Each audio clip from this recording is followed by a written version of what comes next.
Chapitre 6e. Cet après-midi-là, Mrs. Newell reçut M. Garnett sur le seuil de son salon avec un « Eh bien ?»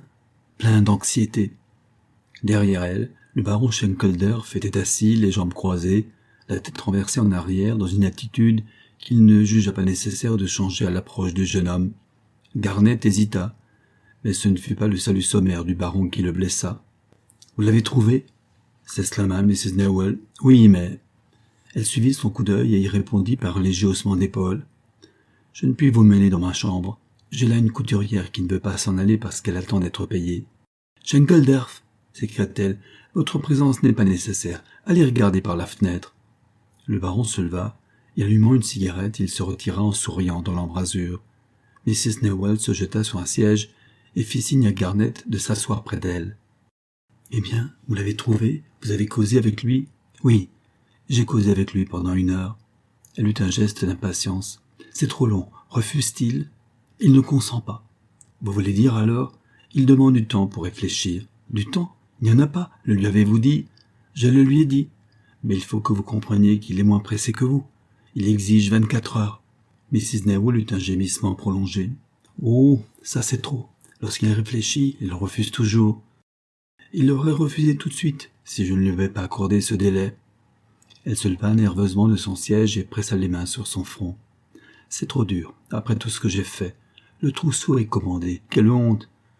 Vous avez dû vous y prendre mal avec lui. J'irai le voir moi-même. » Le baron, à ces mots, cessa brusquement de contempler la place Vendôme. « Ma chère amie, pour l'amour de Dieu, ne gâtez donc pas tout !» s'écria-t-il. Mrs. Newell devint très rouge. « Que signifie ce brillant conseil ? » ?»« Je me mettais simplement à la place d'un homme auquel vous avez cessé de sourire. » Il reprit son chapeau et sa canne, fit un petit signe d'intelligence à Garnett et marcha vers la porte avec sa démarche rigide et sautillante. Mais sur le seuil, Mrs. Newell l'arrêta. « Ne vous en allez pas, j'ai à vous parler, » dit-elle en le suivant dans l'antichambre, et Garnett se rappela la couturière qui ne voulait pas démarrer de sa chambre à coucher. Un instant après, Mrs. Newell revint avec un petit paquet plat qu'elle chercha vainement à dissimuler dans une poche inaccessible. « Il rend tout si odieux !» s'écria-t-elle. Mais ce fut à Garnett à décider si elle faisait allusion à son mari ou au baron. Elle s'assit, silencieuse, tortillant nerveusement son étui à cigarette entre les doigts, tandis que son visiteur racontait les détails de sa conversation avec Mr. Newell. Il ne lui dit pas les arguments qu'il avait employés pour ébranler la résolution de son mari, puisque dans son éloquente esquisse de la situation d'Hermione, il était entré des insinuations peu flatteuses pour sa mère. Mais il donna à entendre à Mrs. Newell que son interlocuteur avait été enfin touché et avait, pour cette raison, consenti à ajourner son refus. « Ah, ce n'est pas pour cela, c'est pour prolonger notre misère !» s'écria Mrs. Newell. Et après un instant, elle ajouta tristement « Il y a des années qu'il guette cette occasion. » Il sembla inutile à Garnett de prolonger sa visite, et il prit congé avec la promesse de venir apporter le plus vite possible le résultat de sa conversation finale avec Mr. Newell. Mais comme il traversait l'antichambre, une porte s'ouvrit et Hermione se dressa devant lui. Elle était rouge et paraissait agitée. Garnett comprit immédiatement qu'elle l'attendait. « Monsieur Garnett ?» dit-elle à voix basse. Il s'arrêta, la regardant, tout surpris. Il ne l'avait jamais cru capable de l'émotion que révélaient sa voix et ses yeux. « Je désire vous parler, » continua-t-elle. « Nous sommes ici en toute sûreté. Maman est avec la couturière, » expliqua-t-elle en fermant la porte derrière elle, tandis que Garnett posait son chapeau et sa canne. « Je suis à votre disposition, » dit-il. « Vous avez parlé à mon père. Maman m'a dit que vous deviez le voir aujourd'hui, » continua la jeune fille, se tenant tout près de lui de manière à n'avoir pas à élever la voix. « Oui, je l'ai vu, » répondit Garnett avec une surprise croissante. Hermione ne lui avait jamais parlé auparavant de son père, et ça avait été par un léger accroc à la vérité qu'il avait joint son nom à celui de sa mère dans sa requête à Mr. Newell. Il avait supposé qu'elle était ou inconsciente de la transaction, ou bien trop occupée de son propre bonheur pour y penser un instant. Et il lui avait pardonné la dernière alternative en considération du caractère anormal de ses relations filiales. Mais il voyait maintenant qu'il lui fallait changer d'opinion. « Vous êtes allé lui demander de venir à mon mariage, je le sais, » continua Hermione. « Bien entendu, c'est l'habitude. » « On trouvera étrange qu'il ne vienne pas. Elle s'arrêta, puis demanda « Consent-il » ? Non, il n'a pas encore consenti. Ah, c'est ce que je croyais avoir compris en voyant maman tout à l'heure. Mais il n'a pas tout à fait refusé, et il a promis de réfléchir. Mais cela lui déplaisait. L'idée seule lui était odieuse. Garnett hésita. L'idée sembla lui suggérer des souvenirs bien pénibles. Ah oui, bien pénibles, en effet, s'écria-t-elle. Étonné déjà de la passion qu'elle avait mise dans son accent, il le fut plus encore du ton sur lequel elle continua. « Monsieur Garnett, dit-elle en posant sa main sur son bras, il ne faut pas le lui demander. Trop souvent il a été forcé de faire des choses qui lui étaient odieuses. » Garnett jeta un coup d'œil ému à la jeune fille. Sous son apparente innocence, elle en savait donc bien long. « Chère Miss Hermione, commença-t-il, je sais ce que vous allez dire, interrompit-elle. Il est nécessaire qu'il assiste au mariage, ou bien les du Traias se rompront. Ils n'ont du reste guère envie de moi comme belle-fille, ajouta-t-elle avec une étrange candeur. Ils ne seront peut-être pas très fâchés de ce prétexte, car Louis, bien entendu, devra leur obéir. C'est ce que j'ai expliqué à votre père, dit Garnett. Oui, je savais que vous le lui diriez, mais peu importe, il ne faut pas le faire venir contre son gré. Personne ne peut le faire venir contre son gré, mais si nous parvenons à lui faire comprendre à quel point sa présence est nécessaire, je ne veux pas que l'on insiste. Cela pourrait lui être trop pénible, lui rappeler trop de choses. Je n'étais déjà plus une enfant quand il nous a quittés. J'étais assez âgé pour voir combien même maintenant il doit souffrir de certains souvenirs. Il ne demandait que la paix. Et je désire qu'on le laisse en paix. Garnett s'arrêta, profondément gêné. Ma chère enfant, il est inutile de vous rappeler que votre propre avenir... Elle eut un geste qui rappela sa mère. Tant pis pour mon avenir. Il ne faut pas que mon père soit forcé de nous voir, dit-elle impérieusement. Et comme Garnett se taisait, elle continua. J'ai toujours espéré qu'il ne me haïssait pas. Mais il me haïrait maintenant s'il était forcé de me voir. Pas s'il vous voyait en ce moment, s'écria Garnett ému. Elle leva la tête, les yeux baignés de larmes. Eh bien, allez le trouver et rapportez-lui ce que je vous ai dit. Garnett demeurait immobile, profondément frappé par ces dernières paroles. C'est peut-être ce qui vaut le mieux, se dit-il après un instant de réflexion, mais il n'exprima pas sa pensée. Il étendit seulement la main et serra longuement celle d'Hermione. « Je ferai tout ce que vous voudrez, » répondit-il. « Vous voyez que c'est sérieux, » insista-t-elle. « J'en suis convaincue. Alors je désire que vous lui répétiez ce que j'ai dit. Je veux qu'on le laisse tranquille. Je veux qu'il n'entende plus jamais parler de nous. » Le lendemain, à l'heure fixée, Garnett se rendit au jardin du Luxembourg, que Mr. Neville avait choisi comme rendez-vous, de préférence à sa propre demeure. Il était clair qu'il ne désirait pas admettre le jeune homme plus loin dans son intimité que l'occasion ne l'exigeait. Et ses vêtements râpés pouvaient faire supposer que sa répugnance avait peut-être pour cause l'amour-propre. Garnett le trouva en train de nourrir les moineaux, mais il s'arrêta en voyant le jeune homme. « Vous allez m'en vouloir de vous avoir fait venir de si loin, dit-il. Si cela signifie que vous comptez me congédier avec un refus, je viens vous éviter cette peine. » Mais Stonewall le regarda avec un étonnement sous lequel Garnett croyait deviner une nuance de déception. « Alors après tout, on n'a pas besoin de moi, dit-il ironiquement. Pour toute réponse, Garnett rapporta sans commentaire sa conversation avec Hermione et le message dont la jeune fille l'avait chargé. Il se rappela exactement ses propres paroles, et il les répéta sans modification, sans se préoccuper de ce qu'elles pouvaient impliquer ou révéler.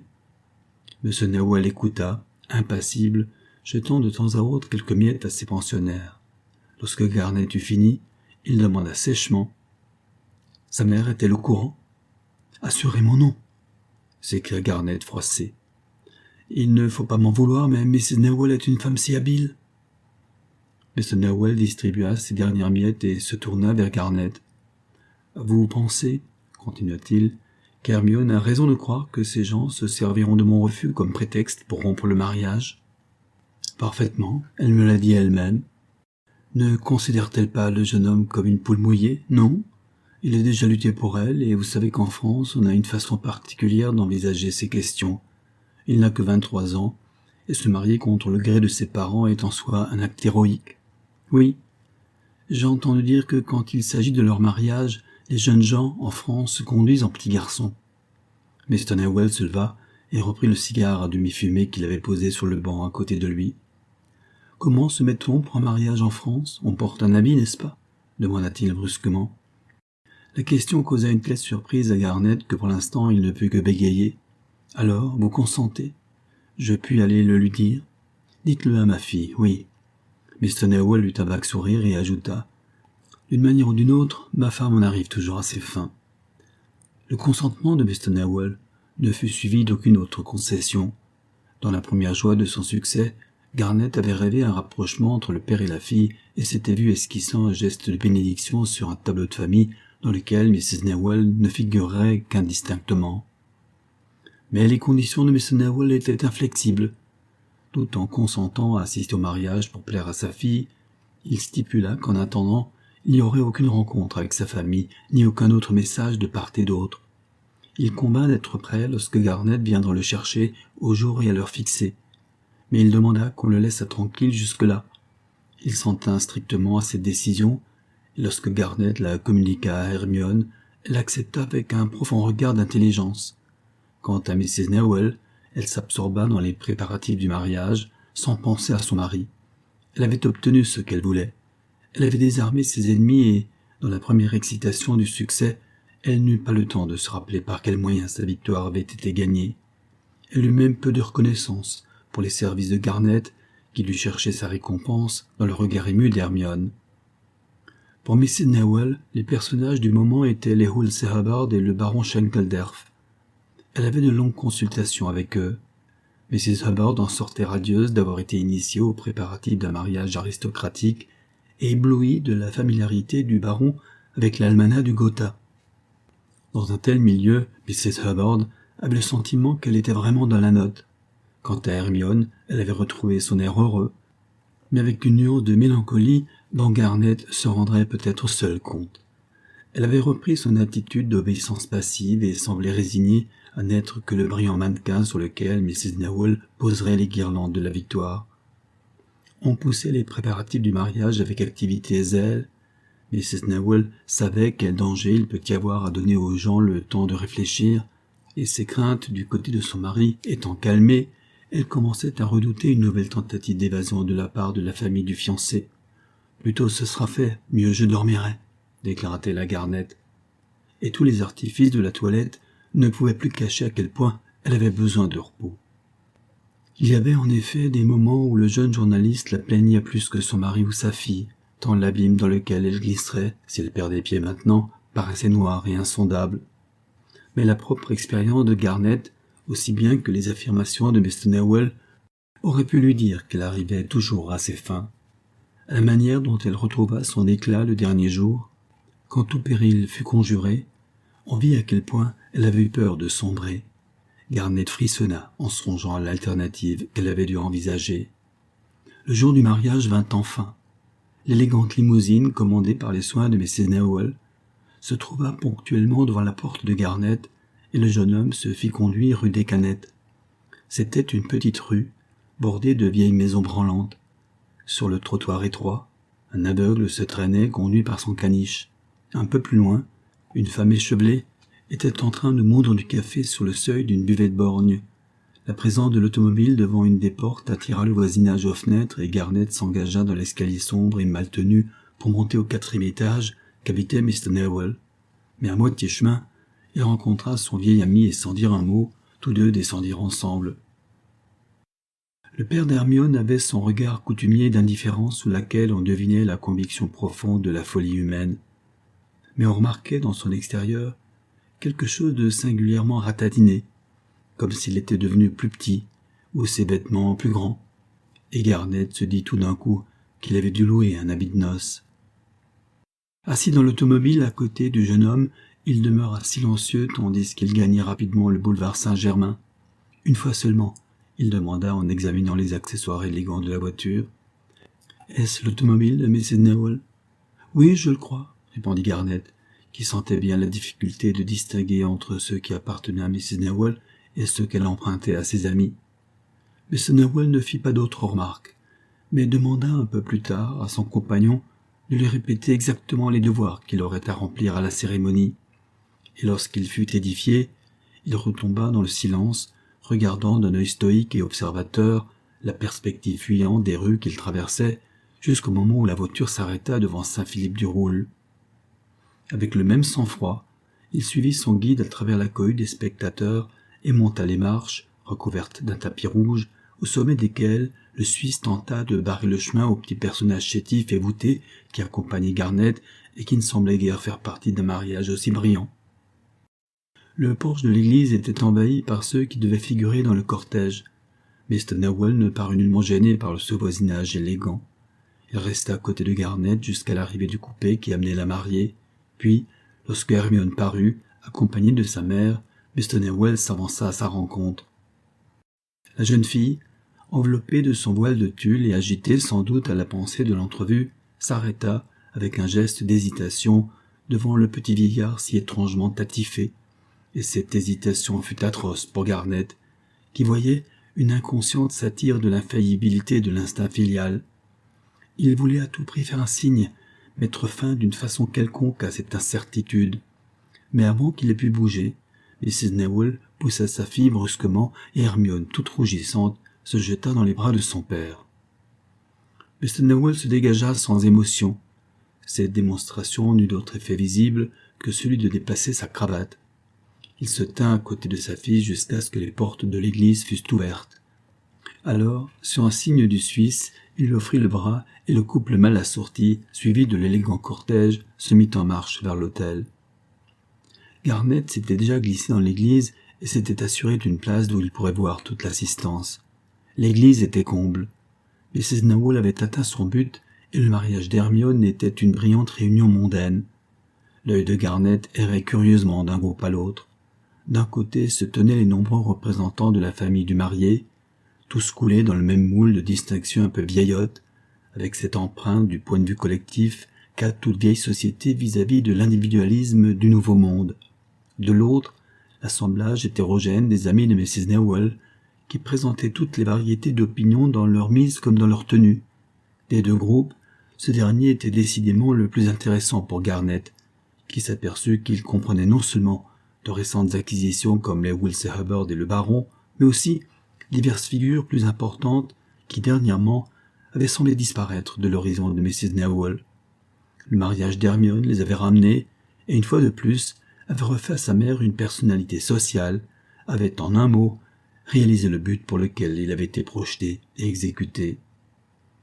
Et comme il regardait autour de lui, Garnett constata qu'à côté de la personnalité dominante de Mrs. Newell, tout ce qui l'entourait paraissait dépendre d'elle et devenait de simples marionnettes dont elle tenait les fils.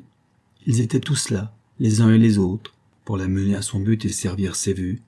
Schenkledorf et le Hubbard, pour payer la mise en scène, le marié et la mariée, pour sceller et symboliser sa réhabilitation sociale, Garnett lui-même, comme l'humble instrument qui ajuste les différentes parties de la machine compliquée, finalement son mari, comme le dernier enjeu, la dernière garantie sur laquelle elle avait pu spéculer pour reconstruire sa fortune croulante. À cette pensée, Garnett se sentit un profond dégoût pour ce que la scène représentait et pour la part qu'il y avait prise.